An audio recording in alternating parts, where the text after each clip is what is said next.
Okay. Andrei, we're on? Okay. Welcome to U.S.-Ukraine Security Dialogue 17.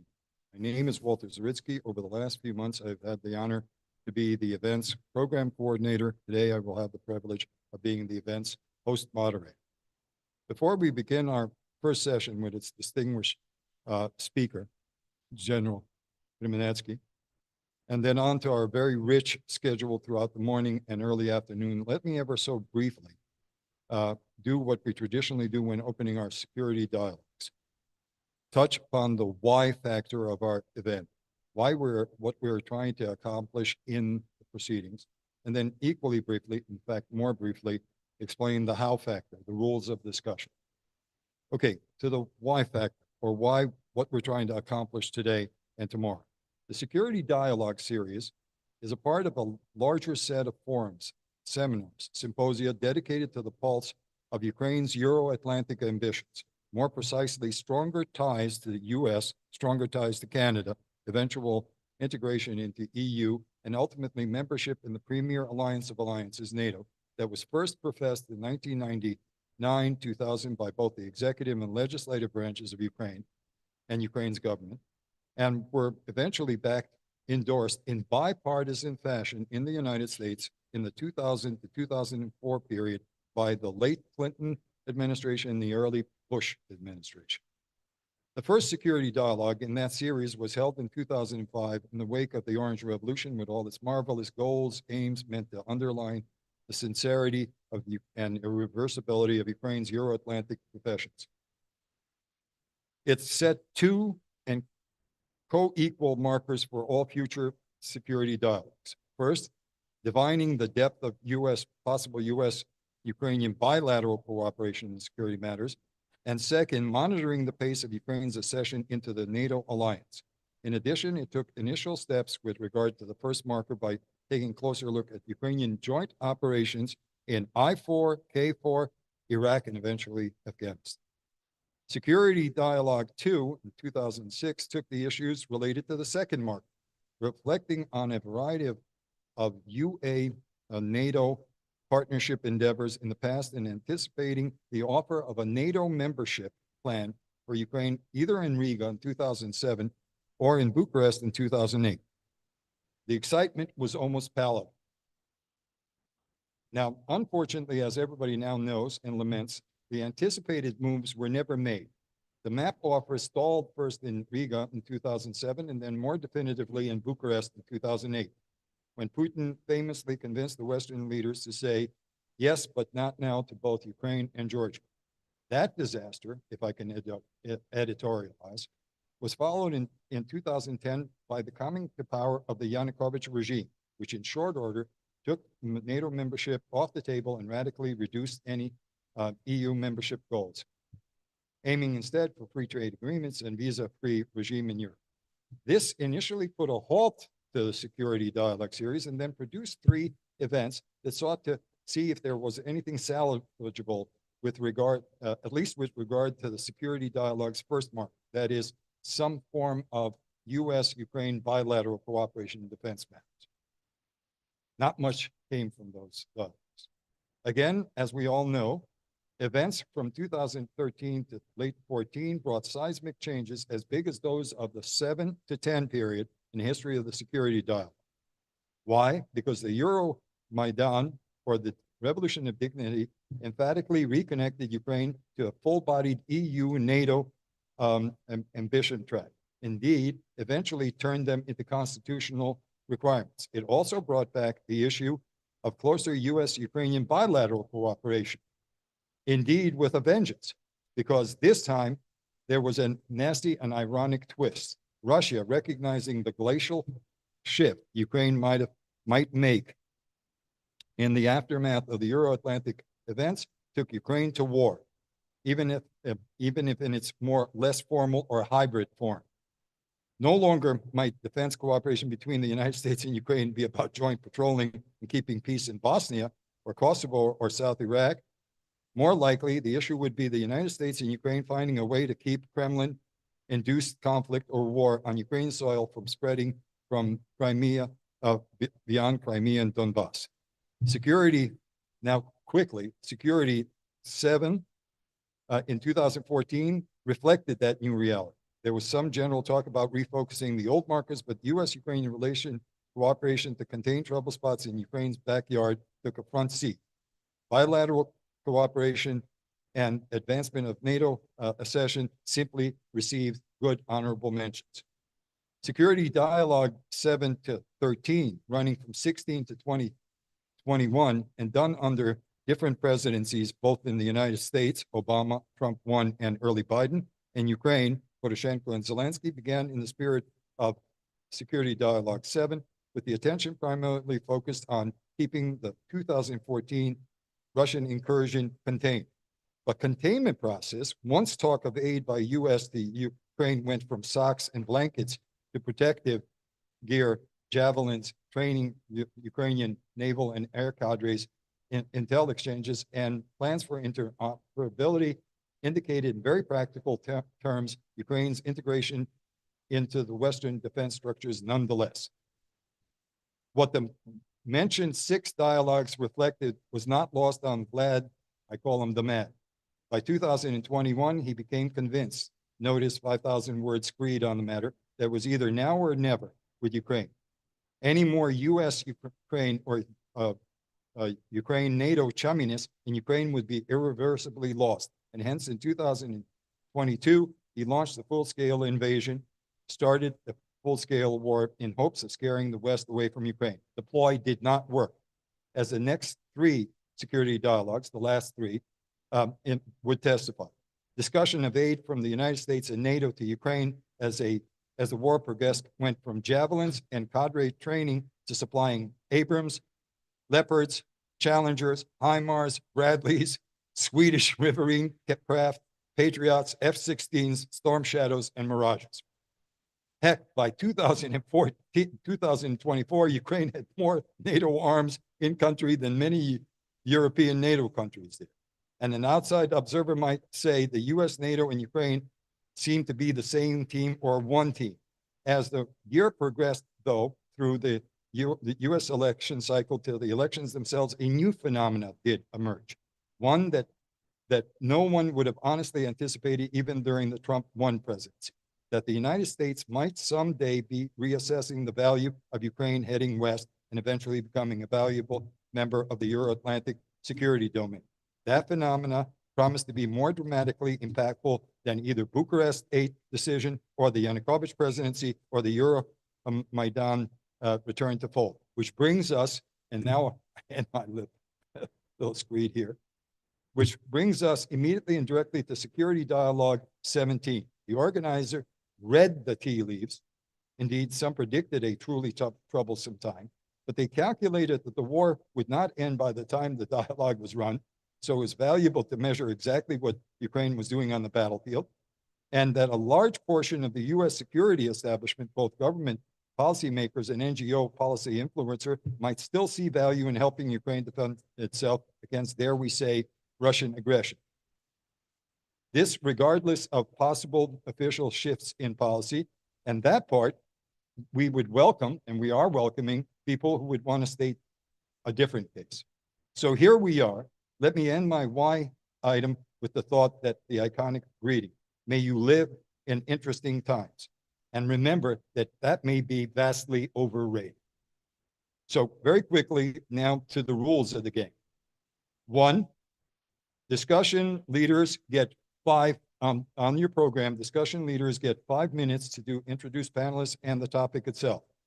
The panelists and the discussion leader, if he chooses to become a panelist, can give approximately 10 minutes, and we have timekeepers here because we have an enormously large crowd coming in. And so we have to keep to time because every time you folks just get up for a coffee break and getting you back will take 25 minutes. So we can't afford that. So in effect, 5 minutes for to introduce the panelists and the topic, then the panelists themselves get approximately 10, and there's a timekeeper that's got, and we'll be doing it very prominently here at the front. And then we will have enough, if that's kept, then we have enough for discussion But the discussion, I will ask all, and I see Luke Coffey is here for that first panel discussion. We will ask that the discussion leader harvest a set of questions from the audience and then allow 3 or 4 questions from the audience, and the audience gets no more than 30 seconds for those questions. And then we ask the speakers to respond. We can therefore keep within the 65 minutes that we have. We have to finish by 12:45 before lunch. Why? Because we got to feed 100 people in 15 minutes. And that's going to be, this is one of those Jesus moments. Okay, so I'm asking everybody to really behave, and even the audience. I know how much you want to ask questions, but do it in the process way we've discussed. And with that, I have the pleasure almost immediately to turn to the one person that I knew in Washington that could give us a rundown of exactly what might be happening on the battlefield. We promised him that the press would not use the material that he's giving out there, because he's giving us a slideshow. He's a remarkably impressive military figure. He has done enormous work with the U.S. NATO, Ukraine NATO processes. He was part of the staff on that. Major General Kremenetsky is the person that I would want this dialogue to open. General, it's all yours. And he gets 1 question or 2 questions after. Okay. Thank you very much. This applause goes to Ukrainian soldiers who are bravely defend Ukraine from Russian aggression. Please, can we switch slides? Well, I will be very short, as I also received some urgent tasks to go, but I will give you a few food of thoughts issues. First is on that slide, on the first one, which is going to be shown, which actually influenced my personal military career, as I was head of armaments within Strategic Heavy Bomber Division. I'm career Air Force officer. And as you can see, this is a backfire bomber on Poltava Air Force Base. The last one, which was chopped 2006. And also, just for your information, that we disposed 176 intercontinental ballistic missiles, 130 bombers, and Ukraine gave up 1,700 nuclear warheads. Just for information. Please, next slide. And this on this video, you can see how Ukraine is under attack almost every day. This is from May last year, but it's almost every day, including this night. The blue is Shahid drones.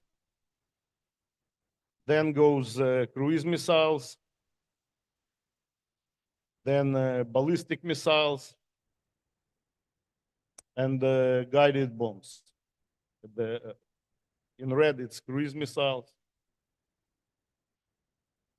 And what is most cynical, that some of these missiles are missiles which Ukraine sent to Russia in 2000. And we have serial numbers of these missiles. And now they shot back to Ukraine. So you can see while you are looking, just to say that Russian plans didn't change at all. The main strategic goal of Russia by now, during this next few months, to complete control over Donetsk and Lugansk area, control over occupied Ukrainian territories, pushing armed forces of Ukraine out of Kursk region, and create so-called buffer zone in Sumy region and Kharkiv region.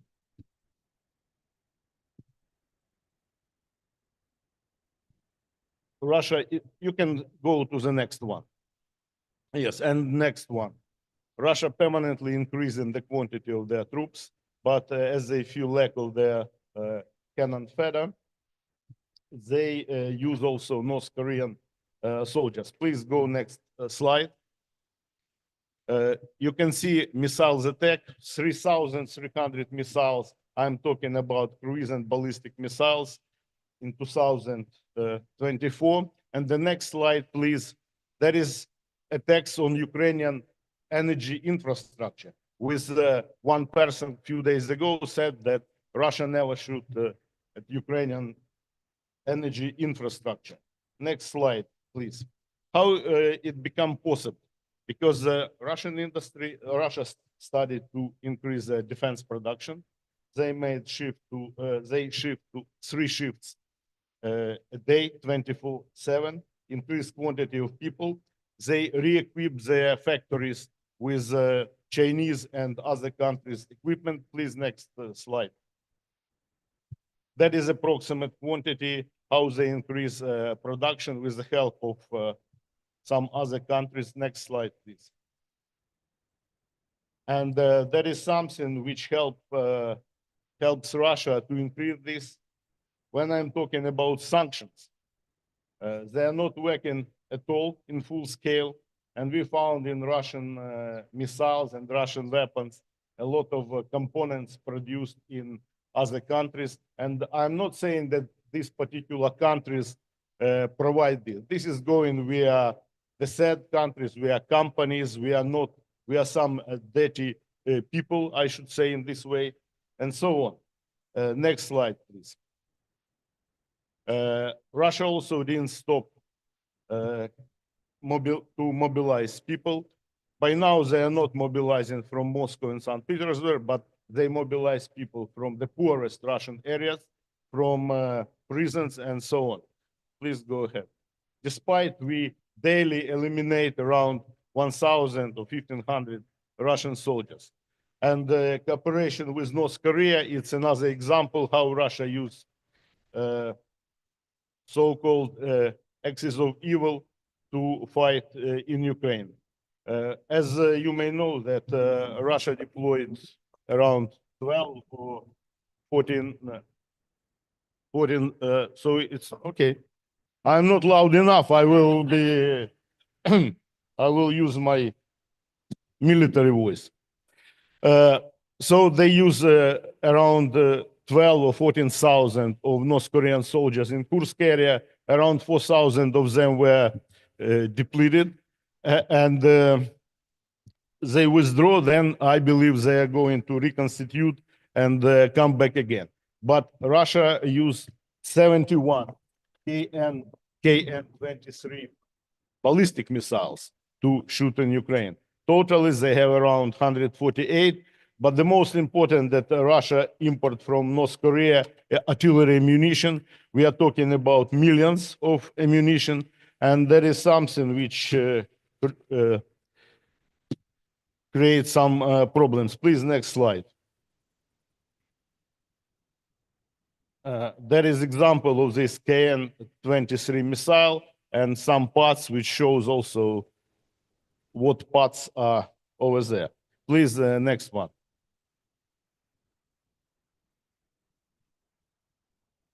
There is another story which helps Russia to earn some money and avoid sanctions, what we call the Russian shadow fleet. Recent days, some countries started to fight this shadow fleet, but still it's huge source of illegal money for Russia to kill Ukrainians. Please go ahead. That is the area where they do this reloading, whatever. And this all information, this is from open source. You can find it in different resources in internet. Next slide, please. And that is how this oil, where it is produced, who are importing it and produce fuel, whatever, and what countries are using this. Next slide, please. And you can see source on the down on that slide. Next, please.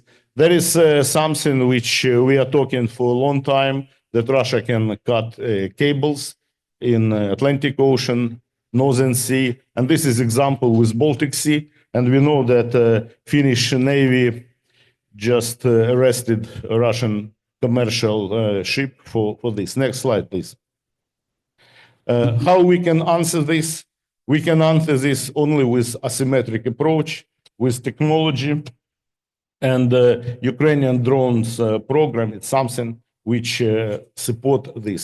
To give example, we managed to kick out Russian Black Sea fleet around 200 kilometers from Ukrainian coast using Navy surface drones, which were built, of course, with the help of our partners, but mostly it's Ukrainian know-how. Also, we launched program Army of Drones.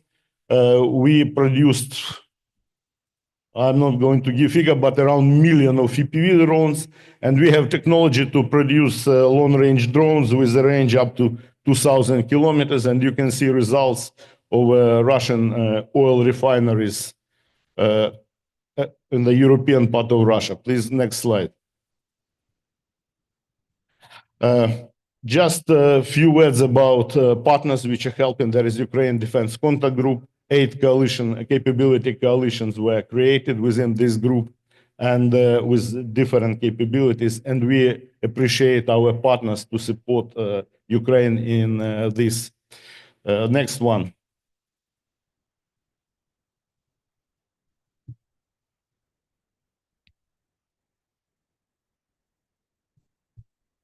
Can we switch to next one? Yes, this is just short conclusions that now it's Russia. We have front line 1,200 kilometers. Every day we have around 100, 150 combat clashes over there. In some areas it goes 100 meters forward, 100 meters back. During one day it's heavy fighting. It's going on. The main idea to stabilize this front line. Please, next slide. That is just for information, 20% of occupied Ukrainian territory. If we compare this with the size of some other European countries, that this is not a small area. Next one. I'll stop on this. This is Ukrainian transport aircraft landing at Thule, Greenland, few years ago. I'm ready if any time for questions. I'm ready.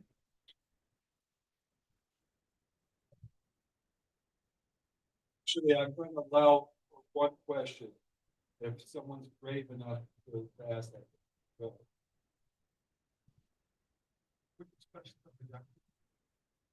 Is there a microphone? Yeah, one of the. Але я вас чую, можете.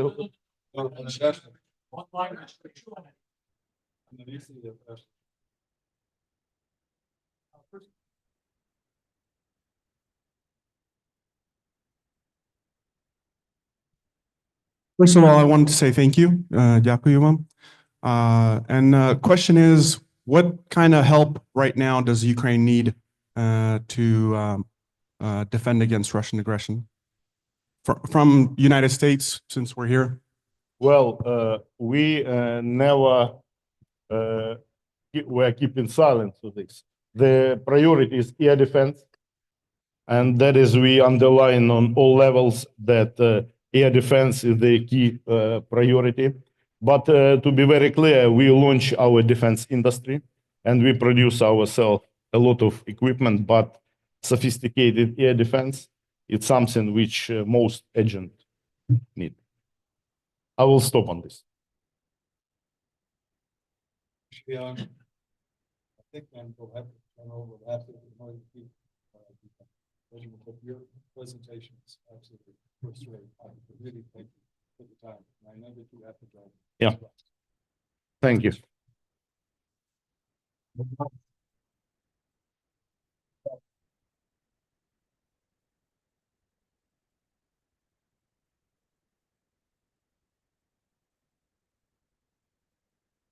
Now, Luke, I saw you somewhere.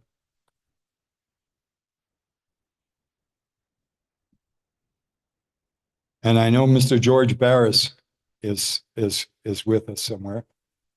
So. And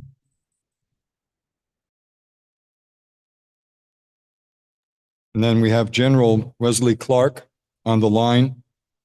And we have Dr. Phillips O'Brien on the line.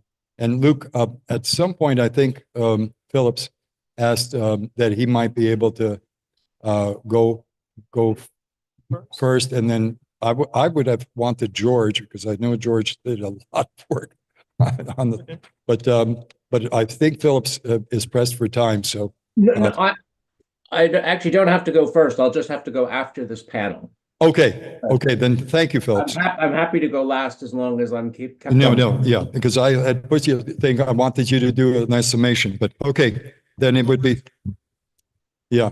And then General Clark is on as well? Yeah. But it would be George first, so, okay, Luke, Want me to kick off? Yeah. Yeah, great. thank you. Good morning. Thanks, Walter, for annually inviting me to participate in this wonderful event. It's very over the years, it's been a very timely event, but perhaps this is the most important timing of it all. I know we say this for everything, right? Like in Afghanistan, every year was the most crucial year. Every election is the most crucial election. But this time I really think we're in a very crucial time for Ukraine. And as I introduce the panelists and the topic, I just want to point out that for many Ukraine supporters, things might seem a little bumpy and challenging and rough right now. We have to stay the course. We have to rise above the politics. We have to keep focusing our support on how to get Ukraine the aid and the assistance it needs. We all work together. I know we can accomplish this. This might feel like a crisis, but this isn't a crisis. A crisis is on February 26, 2022, when Russian troops were fighting just outside the outskirts of Kyiv. Well, on that very same day, 3 years ago today, there was an assassination attempt by Chechens on President Zelensky. That is a crisis, right? What we're dealing with now is just a challenge that we can certainly overcome. And to help us inform this debate and discussion, we have wonderful events like the U.S.-Ukraine Security Dialogue, and we have experts that come here to give us their take, and then we are better informed by the questions from the audience. So it's a learning experience for all. It's my pleasure to start off with the first discussion panel, assessing Ukraine's land force capabilities and needs. This is a very hot topic for obvious reasons. What we're witnessing in Ukraine, of course, is the largest war in Europe since the Second World War. It's the largest war, I would say, easily of the 21st century. In many ways, it has redefined the way warfare and conflicts will be fought for the rest of the century. We are learning lessons every single week, if not every day, from what is happening in Ukraine, and that is in all domains, whether it's maritime, air, space, or land. And we're here to talk about the land domain today. And it's important, especially as Americans, that we understand these hard-fought lessons that the Ukrainians are having so we can better prepare ourselves for future conflict. And we can better inform ourselves on what Ukraine needs to be more successful and lethal on the battlefield.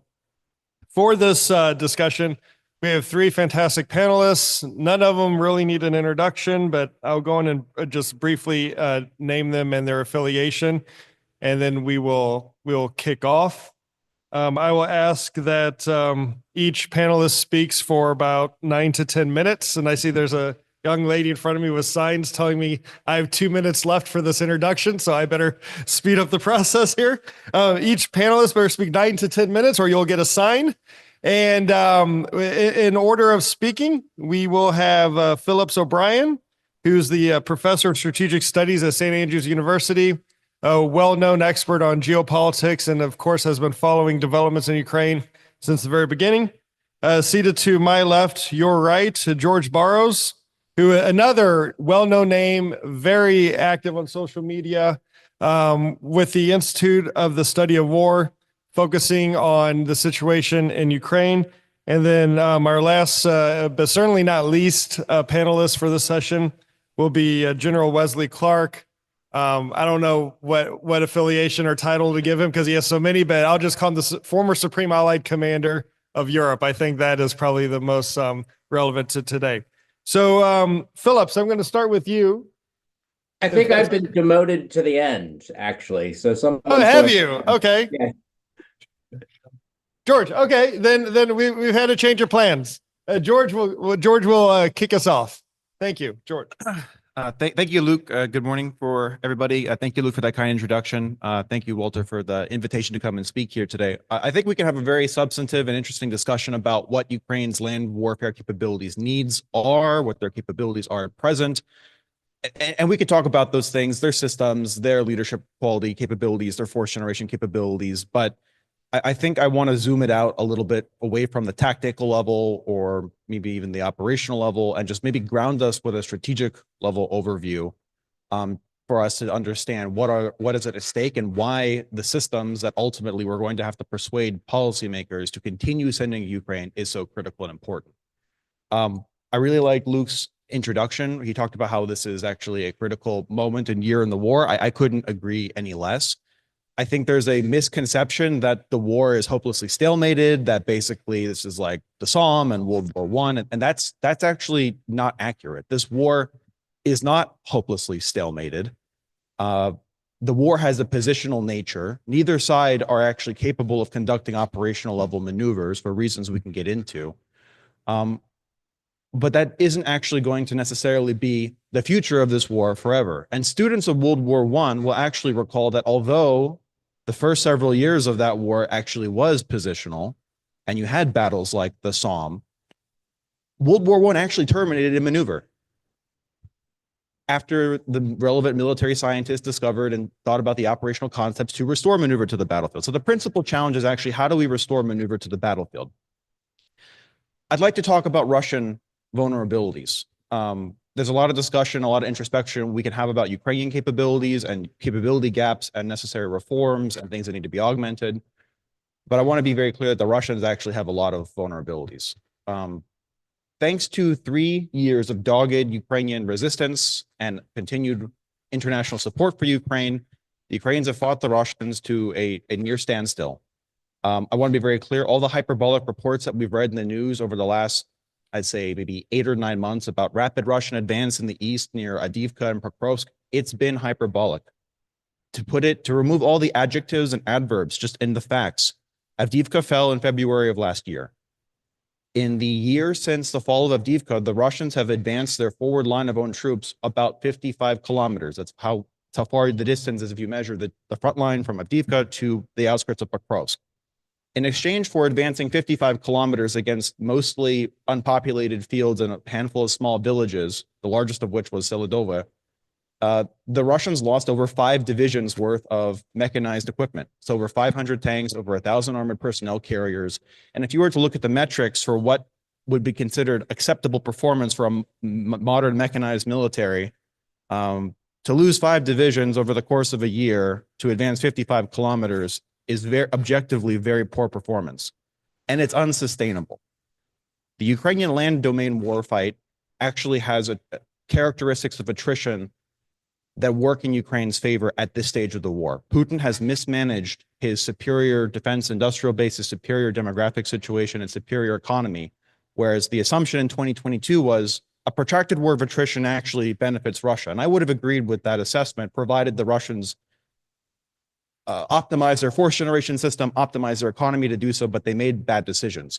Putin should have used the coercion of the Russian state to force hundreds of thousands or millions of Russians into military service. Putin made a strategic mistake. He instead created a social contract with Russians, which is, I will pay you exorbitant amounts of money to go fight. And when you are killed or wounded, you don't complain about it. That's part of the deal. That deal is not working anymore. The Russians currently lose, thanks to Ukrainian defenses, they lose about 30 to 45 casualties killed and wounded per month. That has resulted with tremendous payouts to the Russian. 30 to 45,000 casualties per month. 30 to 40 every 10 minutes. That's right. Yeah, it's about 1,000. It's about 1,500 a day. Sorry, 1,000. Correct. That's a tremendous, huge loss. The current going rate for a one-time sign-up bonus offered by Samara Oblast is 4 million rubles for one-time sign-up. That's about 36,000 US dollars. It's around 3 times the average Russian annual salary. That has destroyed the Russian economy. Hundreds of thousands of Russians have taken up that deal. Inflation is 20%. Russia's sovereign wealth fund, the liquidity portion of it, went down from being around $96 billion before 2022, now down to around $46 billion. Endler's Ausland here in Washington forecast that the liquidity reserves might run out by the end of the year, all things else equal. Russia's Soviet era defense industrial base is also atrophied, much like our own. There's one tank factory in Russia that makes tanks, Uralvagonzavod. They produce, I mean, estimates vary, but it's between maybe 25 to 30 tanks a month, or maybe 90 tanks a year, new serial production. The vast majority of the tanks that get destroyed every day in Ukraine are the Soviet era inheritance, which is a finite resource. And all the imagery that we can study indicates that those reserves are on track to run critically low, all things equal, late this year, early 2026. Russia has a labor deficit of about 1 million workers right now. And when you lose 35,000 to 40,000 people a month, your labor deficit gets worse. So the way I see it is if we can stay this course, if we can continue to increase and maintain Ukraine's current level of land warfare lethality, we are going to drive Putin to make difficult decisions in the next 12 to 18 months, where he will start to be running out of tanks and armored personnel carriers, which are going to change the Russian tactics for how to conduct Russia's favorite tactics at the moment, which seem to be turning movements. It's going to force Putin to make hard decisions about whether he has to call another round of partial mobilization like he did in September 22. But that's not a get out of jail free card, because that's going to inevitably come at the cost of Russia's economy. And I'm not sure to what extent, you know, every month Russia's labor deficit getting steeper and steeper, their currency reserves running lower and lower, the inflation rising higher and higher. I think we actually have a lot of the cards, and Washington must keep the Ukrainian lethality high, because I mean, we can talk about what should substantiate the bare minimum requirements for any viable deal that the United States should accept or should not accept. But if Putin's demanding his non-starter concessions of the United States and Ukraine, then the proper response from the US should be, we reject those conditions. We will keep the Ukrainians in the fight for another 6 months. We will see how well the Russian defense industrial base and economy and demographic picture is faring after another 180,000 Russians are killed or wounded. That many more tanks are gone. Russia's liquid reserves are that much closer to being delinquent. And then see if we can actually get Putin to make some concessions. I'll leave one final thought. I still got the 3-minute mark. There's a debate that I think that's been unhelpful in the Ukrainian military studies community about who's at fault for Ukraine's lack of success on the battlefield. There's basically, to reduce it a little bit, there's a discussion that the Ukrainians, you know, righteous though their cause may be, and hard as they fight, they're just not good. They have all these issues. They have these structural issues. They have these cultural issues. They have these competency issues, and therefore we shouldn't give Ukraine certain kinds of weapons because it's going to be marginal at best, and they'll misuse it at worst. And then there's another school of thought which thinks that basically the Ukrainians can do a lot better if we just give them the equipment they need, and basically it's on the United States and the Western powers for under-resourcing the Ukrainians. I tend to be biased towards the arguments on the latter side of the spectrum, but I want to say it's both and. It's both and, actually. There's a US and NATO doctrinal military concept called combat power. It has 8 components, 4 of which are material. It's things like movement and maneuver, sustainment, protection, and then 4 of which are also, they are abstract qualities. Information, it's mission command, it's leadership. Both are required for Ukraine to become as combat effective as it can, for it to have the maximum combat effectiveness it can, and anyone to just say, oh, the Ukrainians are basically unprofessional, or you know, we've not given the Ukrainians enough, that's a little too reductionist. It's actually both and. It's on the Ukrainians to actually improve their forces and make the necessary reforms, and learn the key competencies. It's also on us to actually provide them more than 31 Abrams tanks in 2023 and not a single more tank since then. And I would actually argue that providing them more weapons and stuff can actually help them fix a lot of their institutions, because then there can be a viable path to victory. But this drip feeding of aid that we've engaged in, and providing Russia golden parachutes and off ramps and buffers, it's been a completely failed policy. And I hope that we have an opportunity here to go to something better and actually extract concessions from Russia. Thank you. That's a great overview, George.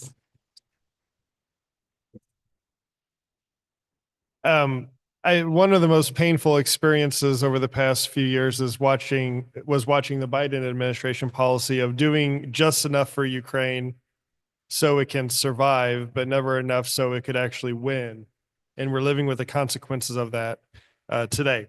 But that was a great overview. I'm sure there are going to be some very good questions or comments from the audience later. And now I'm going to turn to Phillips O'Brien live from I believe the UK, unless he's over on holiday or visiting the US. No, I'm in Oxford today. Okay, so very good. Very good. I'm in a guest room with a very spare bookshelf. This is not my normal book. Yeah. Looks like someone's like dirty clothes on the shelf behind you. I'm sorry. Hope you're okay. Give us a signal if things aren't okay for you. Okay, well, send a search team.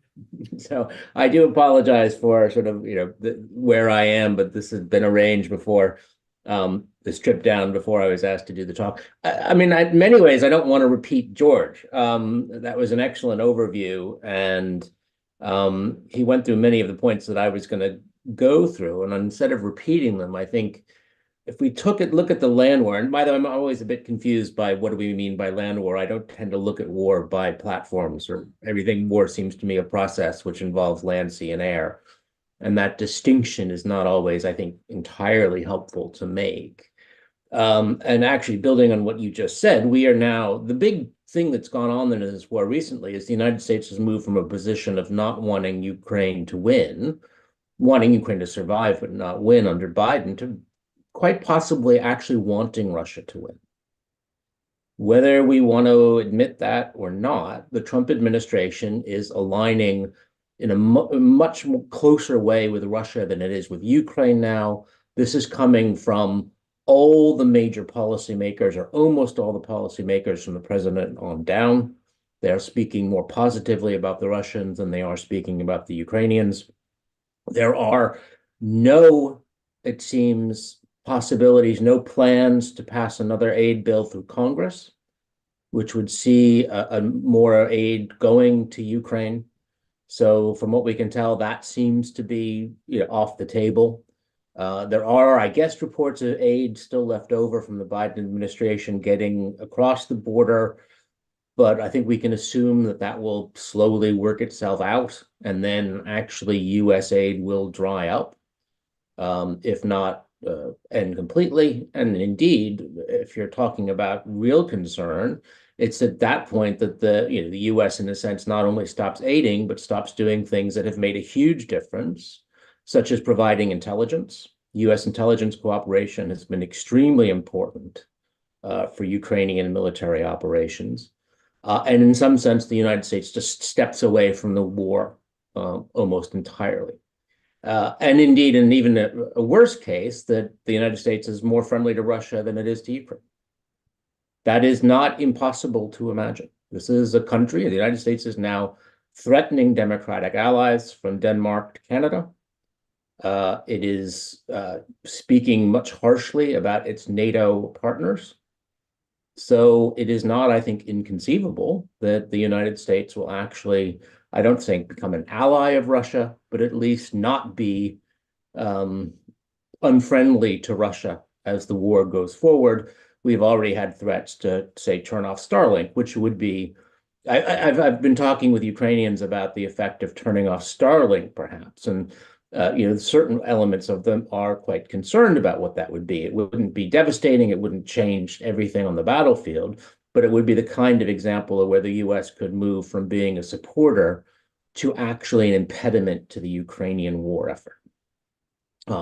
As, by the way, has happened in Kursk, that Starlink is not operational in Kursk because the United States has not wanted to help Ukraine, from what I understand, in that region, which has led to an entirely different kind of communication system going up in that region. So that actually, you were right to say this is a momentous, this is actually momentous, and one of the times the words are used, because we do not know what the United States will do. And the lack of that kind of clarity provides a huge amount of instability going forward. Now, building on what George said, I don't think we're going to see any great combined arms warfare successes for the next year. I mean, it just seems to me that the battlefield, even though we have this extraordinarily quick adaptation cycle, and we have an adaptation cycle sometimes of weeks, but maybe a few months where different technologies come in and they're countered and whatever. One thing has remained entirely consistent within this adaptation cycle, and that has been the fact that it's very difficult to keep vehicles functioning anywhere near the front line once they've been sighted. That there simply are too many systems that present threats to vehicles. And it's hard to see, I think, at least in the next year, how that would be something that could change, that you would have to have a sort of a significant adaptation advantage that happened to Ukraine that had that do it. The Russians don't.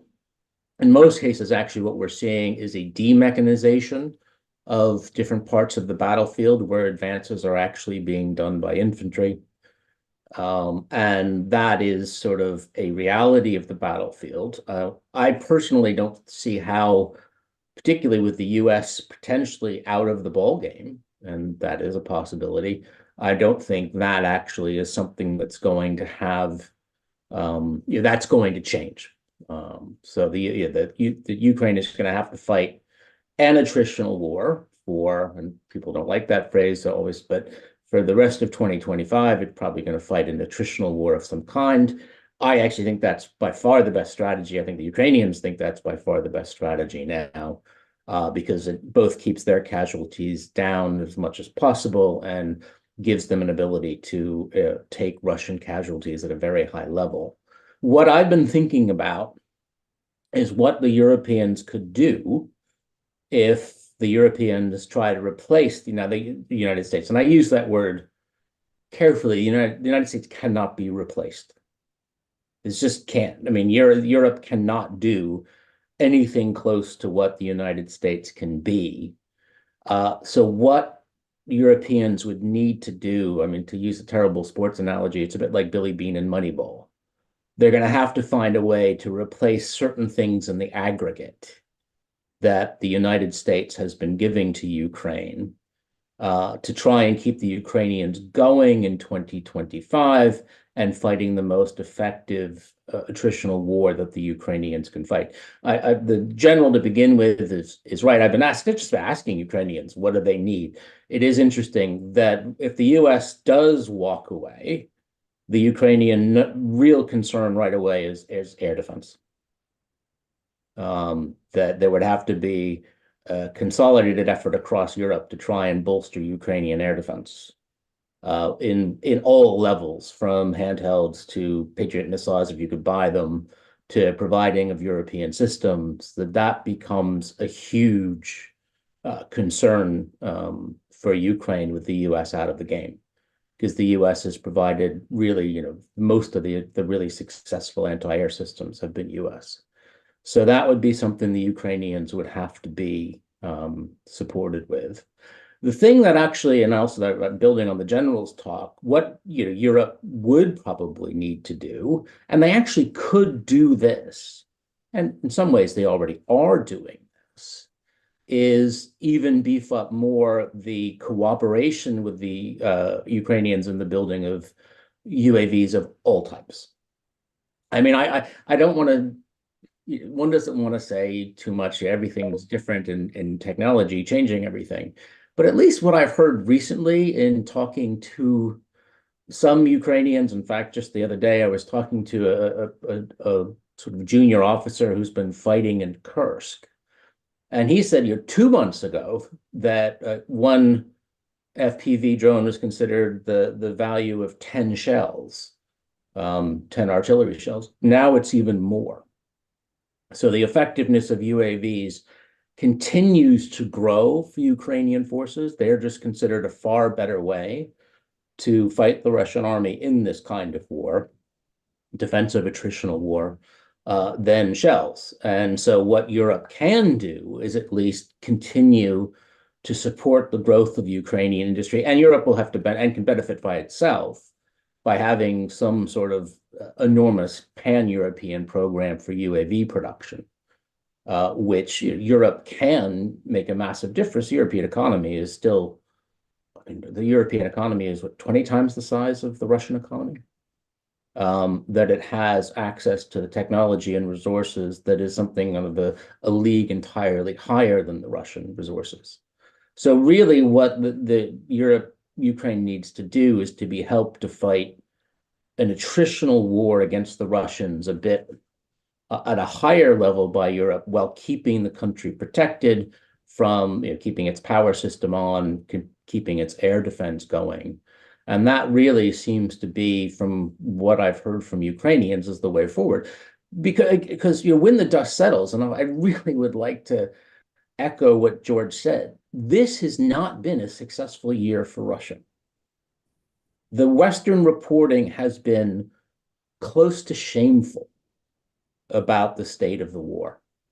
I did a little piece on it today by saying we have now heard since February of last year reports of an imminent Ukrainian collapse. That word has been used regularly in the press.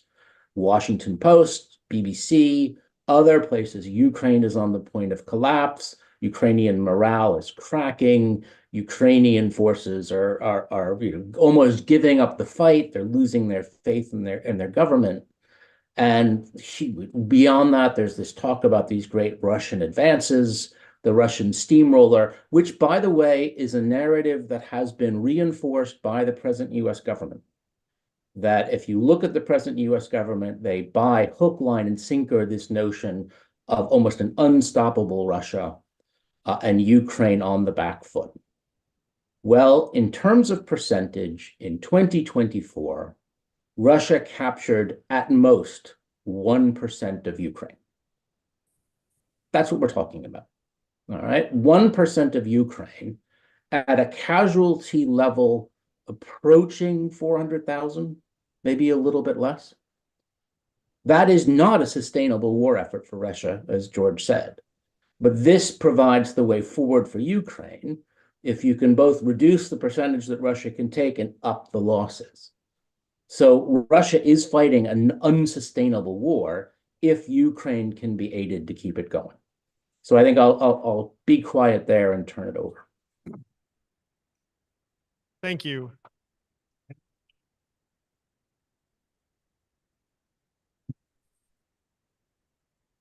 All right, and the good news is the technology has prevailed. So we have General Clark on the line. General Clark, over to you. Well, thank you very much, and it's a real honor to be addressing you. I'm sorry I'm not there in person, but I want to just say a few things about the conflict. First of all, I think the Ukrainian armed forces have been incredibly resilient and innovative in their actions over 3 years. Secondly, I'm very uncomfortable with the fact that the previous U.S. administration really had no strategy, simply putting out guardrails, not going to let Ukraine lose, not going to let Russia win.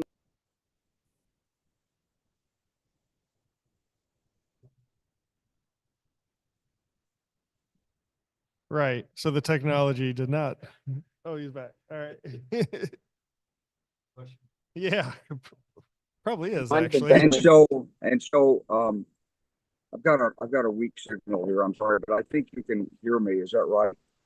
And so look, where Ukraine is right now, the Ukraine is actually winning this conflict. And if the administration would proceed forward with the right diplomatic strategy, Ukraine would achieve its objective, which have to be territorial integrity, return of the displaced people, abducted children, accounting for things, reparations, and war crime.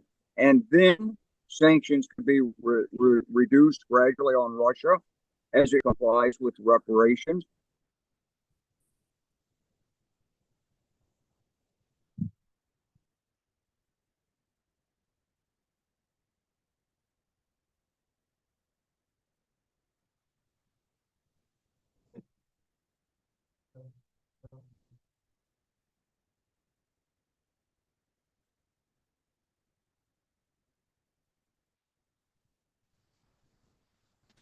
What I'm hoping for is that this administration will recognize eventually that it's not going to get where it wants to be without strengthening Ukraine and giving it bargaining leverage.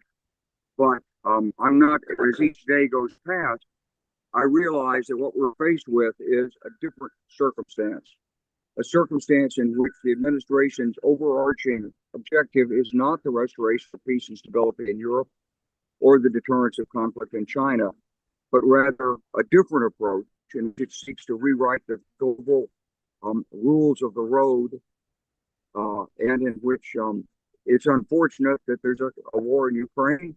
It should be stopped. There should be no consideration of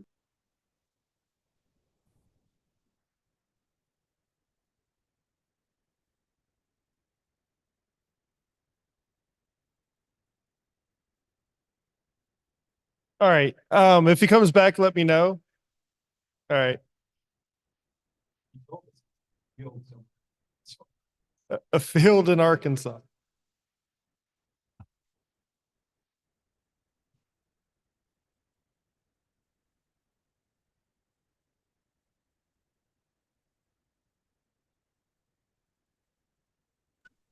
the administration has a different overall set of priorities than we've ever seen before in a U.S.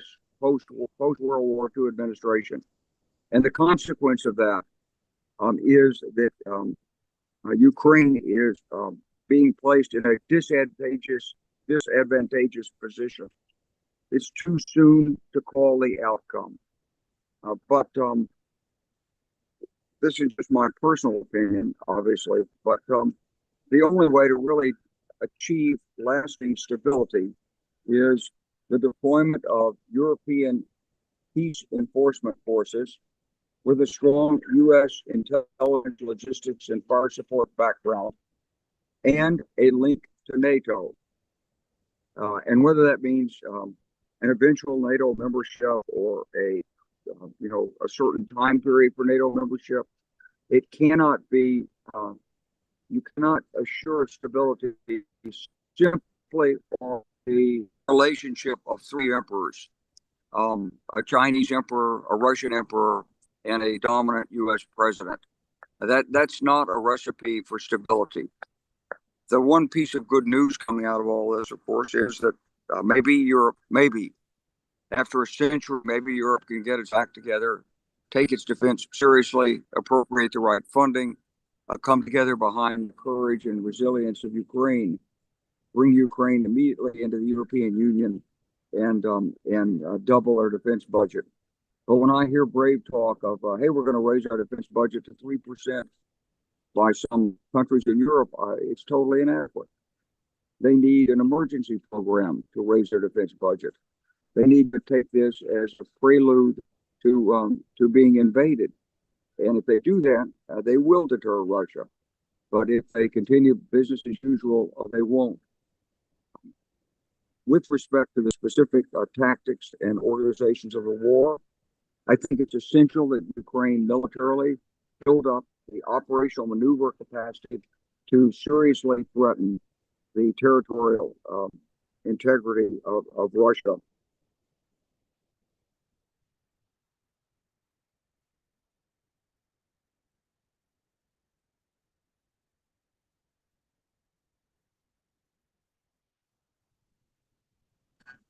Or it has to at least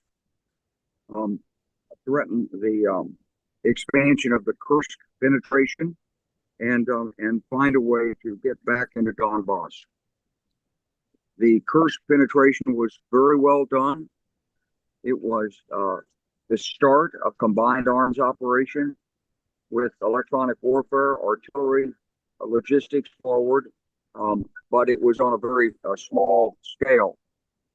It may or may not be useful as negotiating leverage, but it does set a pattern for future operations. I understand the Ukrainian army is building up to the core level organizations. Got to do that. Got to have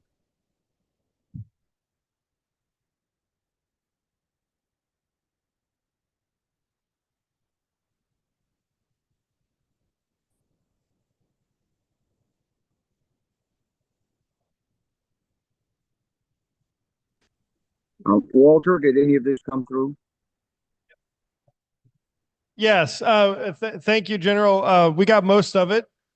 I understand that you're in a difficult spot in terms of signal, so we do appreciate you making the effort and taking the time to speak with us today. If you can, if you have the ability to hang on as we go to Q&A, that'd be fantastic. But if you don't think it's going to work, then I'm going to hang on the same way I'm hanging on now. And you just, about every 3 or 4 minutes, it drops me. So let's keep going. Right. Awesome. Great. Well, thank you for that. I'm going to say a few things since I am also double-hatted as a moderator, but also a panelist, just to make a few observations from what we've heard today.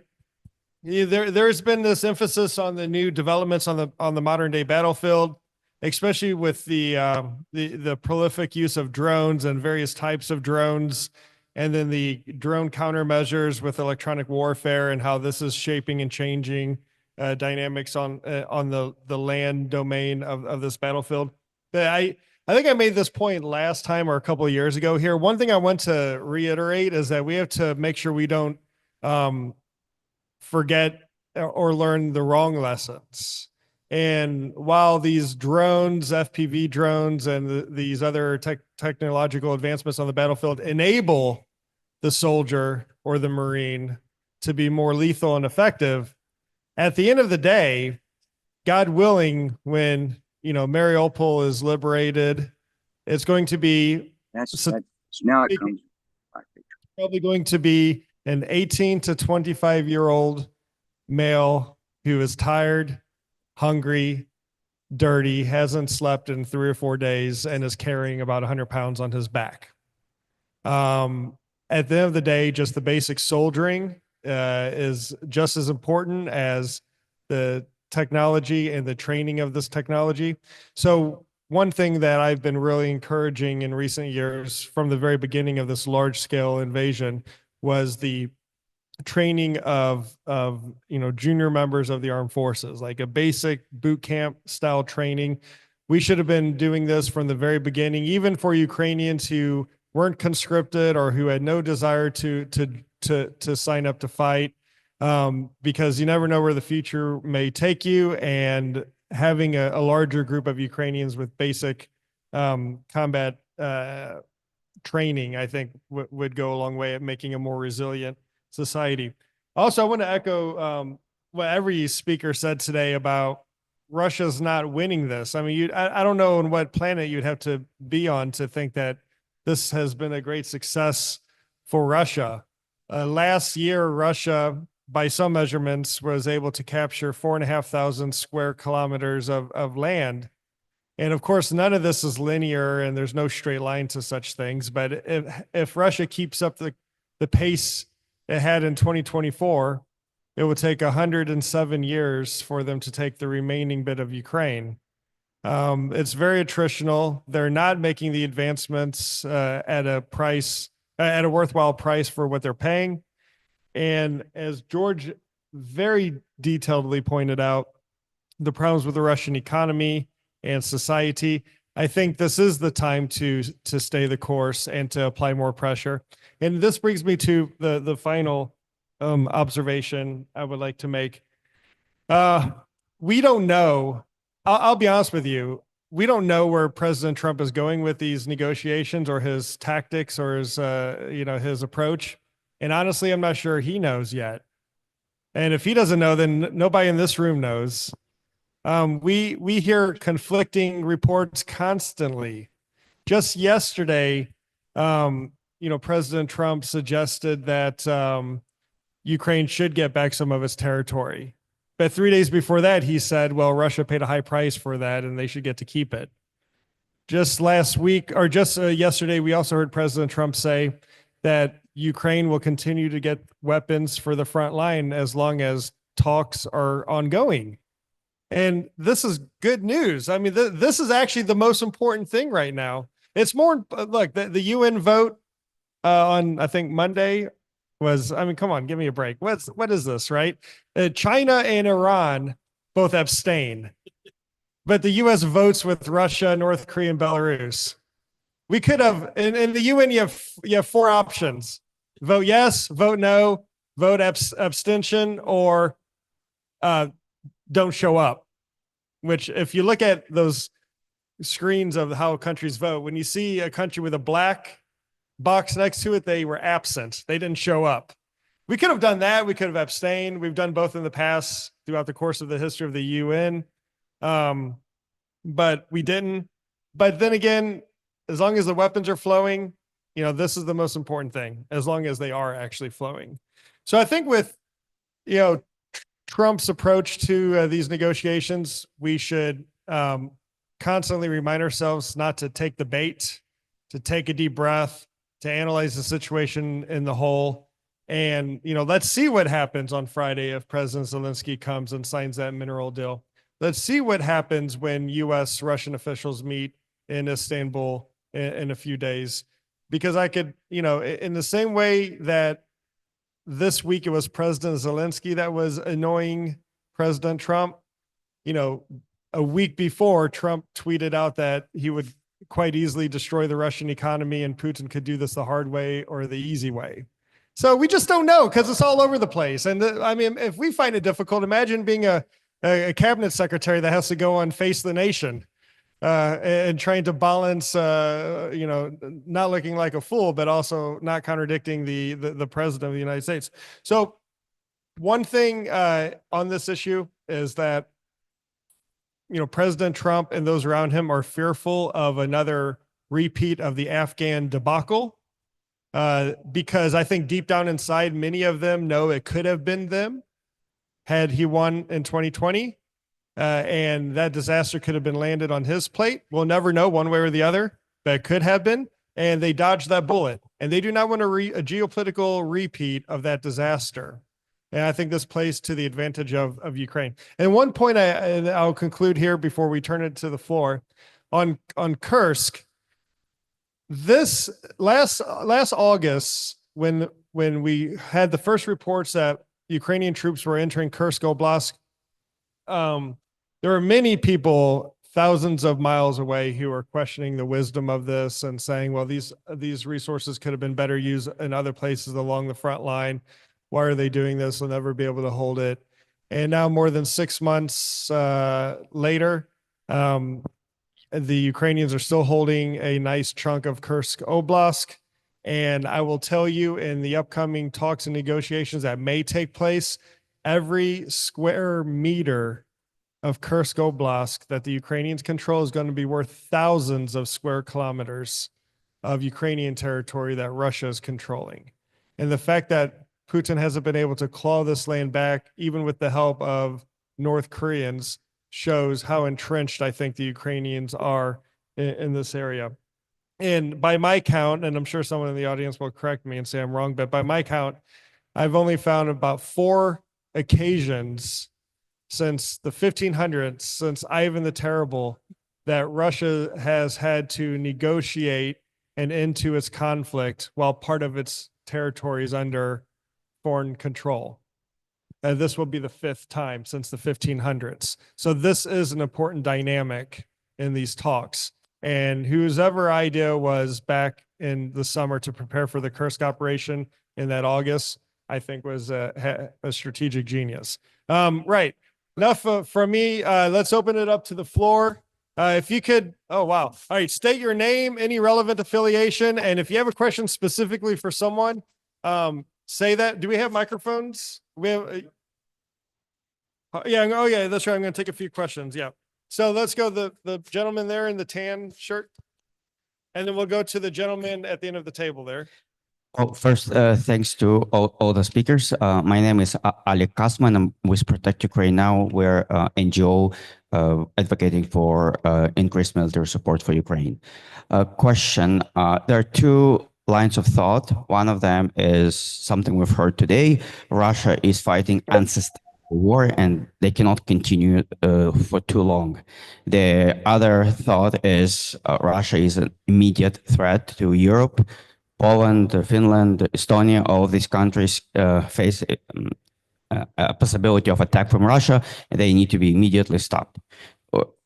So question, could both of those be true? And how do you reconcile the idea of Russia is on its last leg and that they are threat to Europe and all we know can go all the way to Atlantics? Yeah, good question. The gentleman there at the end of the table. I've always tried to figure out what exactly is the criticality of American support for Ukraine. If tomorrow Ukraine decides that America is not a reliable ally in this war, and if it decides to rely on its own resources, on European resources, on mobilizing and reorganizing its military capability and reforms, and also in gaining access to the frozen Russian assets that is controlled by Europe, it seems to me that perhaps we're making too many assumptions that the U.S. provides such important additional value that Ukraine won't be able to work around it and be able to maintain a war and do so with full NATO, without the U.S., of course, full NATO support, and several of the other countries that have been very supportive. Just recently, Sweden has given $112 million worth of aerial defense, very sophisticated aerial Okay. defense. Yeah, you good. I got the question. Very good point. I'm gonna add a couple more. The gentleman in the back, and then I'll hop to this side of the room. Hi, I'm Bogdan Andrei Hetmansky with the Ukrainian American Veterans, and my question is very simple, it's twofold. What's the reason the U.S. administration is placating Putin and vilifying Ukraine at this time, or in the last, I guess, year or so? And the second question is, what would happen if Russia lost, or when Russia loses this conflict?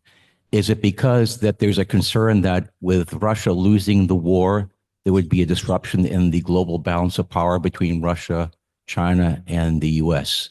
And my question would be directed to probably General Wesley Clark, whom I had a privilege of briefing back in 1999, and anyone else that would be willing to chime in on this one. Thank you. Great. Actually, since each question actually had 2 questions, that is 6 questions already. So I'm going to start there, which is fine. We're all guilty of it. I do it all the time when I'm out there. So, all right, I'm just going to recap them quickly. First brace of questions.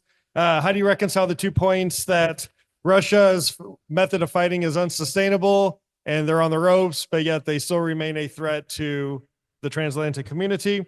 Second question, which actually, to be fair, I think was actually just one question. How critical is U.S. support for Ukraine's war effort? And it should, I guess, the long-term goal be Ukraine being self-reliant, self-sustainable on its own?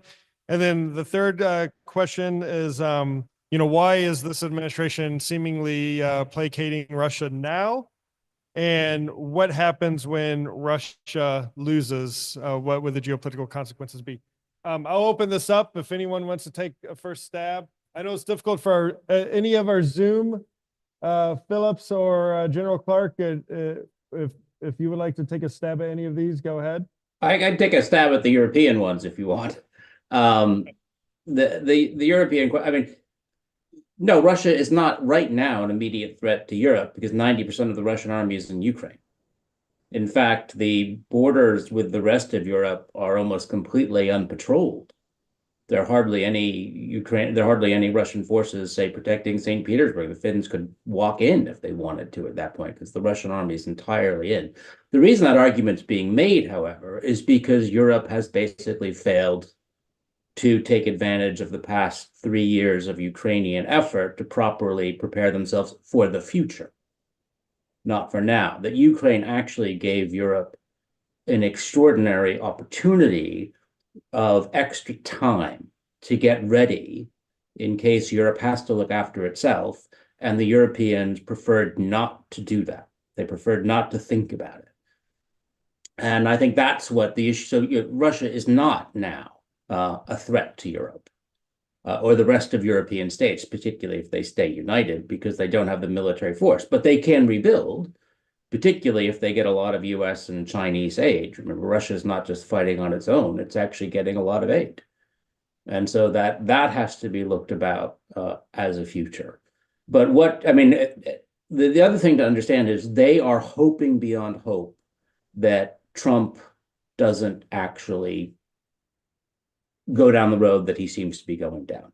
The Europeans are desperate not to think for themselves. Ed Stringer and I wrote a piece in Foreign Affairs in September, which said, Europe has to get ready for Trump and prepare for a European-only NATO, or sort of a European NATO. The blowback we got was fierce when people said, no, we can't think like that. We just can't do it. It's not actually the way we've been programmed, which is why, Lucas, slight nudge, maybe Trump's not as bad as we thought, but Europe can't assume that. If everyone says, well, maybe it won't be so bad, you wouldn't want the United States to plan on that basis. And I don't think European states or Ukraine should plan on that basis. They should plan on it being as bad as it does seem to be. So Europe has failed, but Ukraine has given it time. And hopefully now Europe will, I think, come a bit more to its senses. General Clark, any responses to any of the questions? Yes, please. First of all, I think you have to understand that Russian intent is to eventually unravel the European security architecture. Whether it's done in a year, 2 years, or 5 years, the aim is relentless. And it's not just Putin. It's the way Russia thinks. It's the way all of their power ministries think. It's embedded in their culture. They want Europe under their heel. And so if right now the fighting stopped, one of the bargaining points is going to be, let's release sanctions. The sanctions will enable Russian oil and gas to flood back into Europe at a low price. This is not a good thing for Europe, but Europe won't be able to resist. And that money and technology will flow into Russia. 2, 5, 7 years from now, there'll be another provocation. It could be more subtle than the 2022 operation. It could be civil demonstrations in Latvia, which get out of control. And unfortunately, someone had to go in and protect the Russian-speaking population. And when that happens and NATO does respond rapidly, then the rest of the security architecture will crumble. It could be the election of more governments from the far right who say, we're not going to go along with NATO consensus decision-making. We're happy to be in NATO. Let's talk about what will happen, like Viktor Orban or the man in Slovakia. So Putin has a long-term plan, and Europe must be aware of this, and it's not effective. Now, why is it that we're worried about Russia? Well, I don't think we should be.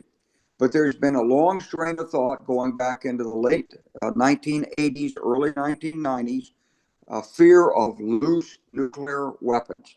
It was this fear which was used to compel Ukraine to give up its nuclear weapons in 1993-94 in return for a security assurance that was not a security guarantee. Right, you dropped. Okay. And for sake of time, we're going to move on. And then maybe he'll come back. We got time and so the fact is that those fears were very operative in the Biden administration. The Biden administration just didn't want to see change. It's like, well, we're here, we're focused on the domestic economy. Can we just freeze what's going on overseas? We'll do as little as possible. We'll do as much as needed. But let's don't change anything. Except we'll try to through diplomacy strengthen NATO. I'm glad they brought Finland and Sweden in. I give them credit for that, but they didn't have an appreciation for the relentless effort by Putin and the Russian machine to overturn post-World War II security architecture of Europe. So that's what the concern was: loose nukes. And I've never been afraid of loose nukes. I know the Russian military at the nuclear level. They're pretty elite. They're pretty careful. They're not going to let loose nuclear weapons. Even if the central government of the Union collapses, and not even if Putin is overthrown. So I think we gave too much of a margin of error in that. But I don't think Mr. Trump sees it at all like this. I think he truly believes, as he did with the Little Rock Man, that somehow through relationships at the top, that these historic forces, these historic geostrategic forces, can be reshaped on the basis of good relations and amity among people at the top and economic value. You may remember that before the beginning of World War I, France, Germany, Britain were very, very close in trade relationships. Didn't stop World War I. And so these close relationships economically are no substitute for strong security guarantees. But my concern is that President Zelensky is being forced into something or forcing himself into something that's less than a guarantee. And when he does that, and when those sanctions are released, Russia will spring back, and European forces that are deployed in Lviv or somewhere, Kryvyi Rog in the back, not up across the Dnipro. Okay. Yeah. All right. All right. We got time for two quick questions. The lady in the very, very back. Those forces will be inadequate. Okay, look, I'm going to drop because this is, I know, frustrating for the audience, and I'm not doing anything. I'm not moving my phone. Nothing's changing. It's just a really bad signal. So, look, I wish you all the best. I wish I was there with you. I'm vitally concerned on this. This is the future of American security. Ukraine's fighting, in my view, for us, for our values, and all America should support it. Thank you. Thank you, Carl. You made, as always, fantastic. Thank you. All right, two quick questions from the audience. We got the gentleman in the front, the lady in the back. Make it like a pithy question, please. Thank you, Luke. My name is Katerina Odarchenko, C Group and Institute for Democracy and Development. I have a question about because now a lot of issues that after some type of agreement will be election time. And before, I have experience in organizing elections in Ukraine, and I understand that Russia will put also tremendous number of money, like 100 millions, to technical political projects in Ukraine. It will be not pro-Russian political forces, but they will put money to media and to political process in Ukraine, as they did in Georgia, Slovakia, Romania, and so on and so forth. So how we can also cooperate with United States to preserve political dialogue in Ukraine, but also to block Russian disinformation and direct Russian money through crypto and cash to Ukrainian political process and dialogue. Yeah, Thank you. Very, very good question. As Walter said, not maybe for this panel, but I'll happily take a stab at it in a second. And then the gentleman here in the white shirt. And then I'll ask each panelist remaining to just devote about 30, 45 seconds to it and give any final thoughts you might have as well. I'm mindful that we're the first panel. I don't want to get us off the track, off the timeline. Walter's looking at me. The lady with the time has given up on me. So please, sir. Hi, Yuri Makar, just advocate from South Dakota. Quick question is this, what kind of words should we pay attention to, or should, for the benefit of Ukraine, we should pay attention to or stress on? Like, for example, the difference between security assurances and security guarantees, or other examples of that.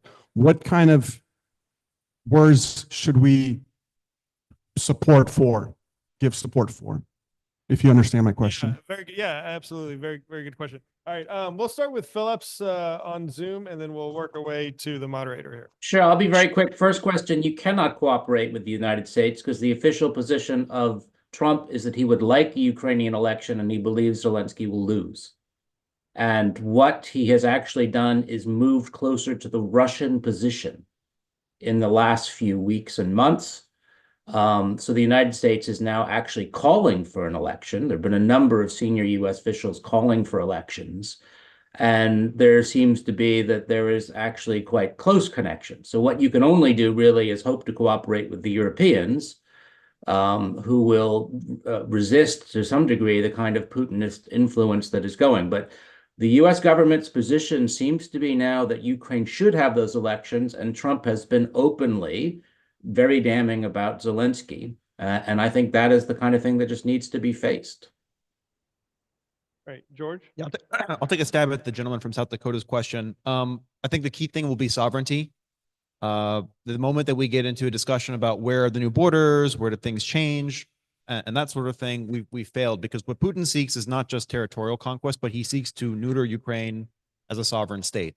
And they seek to curtail Ukraine's rights to freedom of association, the ability to have diplomatic relations, the ability to join organizations. That's what the Istanbul Accords of 2022 were all about. And there's a principled way that we can negotiate this in which Ukraine's territorial integrity can be violated. That we have an example for how we dealt with the Baltic states and never recognizing that. But Ukraine must emerge from this as a sovereign state with the full rights to associate, because Putin wants to destroy the idea of a sovereign state. And in terms of the security guarantees, it should be guaranteed. I mean, I think the model to look to is not necessarily NATO. There's stronger and preferable conditions in what the United States gave Japan. If you look at the bilateral security treaty that's there in place, if Japan is attacked and they invoke the treaty, the United States is obligated to defend Japan. There's some of this Article 4 and then Article 5, and then 30 odd people have to agree on what to do, and it may or may not be a military response. So that should be the model. Right. And then I'll conclude on the point about elections. It is extraordinary how many Ukrainian constitutional legal experts there are in Washington, D.C. This has to be something that is led by the Ukrainian people. I think that this became fashionable recently because someone said something who said something else to Trump. He said something, so everyone around him felt like they had to say something. So now we're all saying something. But really, we're saying nothing, because it doesn't matter, because it's only up to the Ukrainian people to decide this. And on the point about on the point about President Trump, not liking Zelensky and this and that. I think deep down he does like President Zelensky. I think we've seen this in the past. I think the fact that President Zelensky didn't play political games during the first impeachment. Trump always mentions this, references this, and I think he is appreciative of that. And although we've heard some terrible things about President Zelensky in recent days, calling him a dictator and everything else, let's see what it's like on Friday, because I'm going to guess when this mineral deal is signed, it's going to be a bromance like of the likes we have not seen in a long time. Finally, on the words to watch, sovereignty, totally agree. Non-recognition, which you alluded to. We've done this in the past where we have formally declared that we will not recognize a piece of land under foreign occupation of another country. The Wells Declaration in the 1940s over the 3 Baltic states is the greatest example. The most recent example is actually Secretary Pompeo's formal non-recognition statement on Crimea when he was Secretary of State. And then security guarantees, not assurances. But this is going to be the most difficult part, especially in the U.S. context, because for it to be a U.S. security guarantee, it's going to have to be in the form of a treaty, which is going to require ratification by the U.S. Senate, which I think is unlikely. So this is where we need to look towards Europe, and specifically, I would say look towards Turkey. If you look at Turkey's statement today about the 11th anniversary of the annexation of Crimea, that is one of the best worded diplomatic statements I've seen in recent weeks. I highly recommend you look at that. Anyway, 3 minutes over. I apologize, Walter. But everyone, thank you for the patience listening to us. And I think we're having a coffee break and then panel 2. Thank you. Good to see you. And nice to meet you. Good to meet you in person. Yeah, likewise. I know. I follow you on Twitter and online. See you in the flesh.